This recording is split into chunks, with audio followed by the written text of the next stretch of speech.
mic voice na backhorn mga kabisyo, yung kalembang kung tawagin. Marami tayong stock dito, parinig ko sa inyo para may idea rin kayo dun sa tunog ng kalembang. Dalawang klase kasi, meron tayong nilagyan ko lang ng marking para kung tatawag kayo, alam nyo na yung sasabihin nyo kung trip nyo yung kalembang 1 or yung kalembang 2. Ito yung kalembang 1 mga kabisyo, ito siya. Yan yung kalembang 1. Mic voice din yung brand niya. Yan, sabihin nyo lang kung tatawag kayo, trip nyo yung kalembang 1, lalagay yung number or nakalagay yung number namin dito sa screen natin. Ito yung kalembang 2.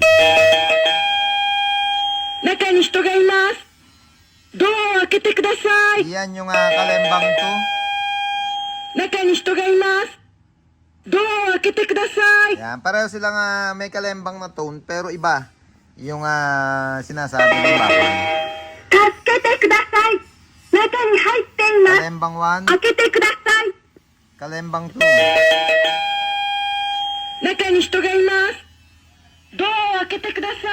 Yan yung mga backhorn or yung pinakita kong backhorn niya. Tawag lang kayo sa number na naka-play sa screen natin para sa orders and inquiry para dito sa mic voice kalembang. Yeah boy.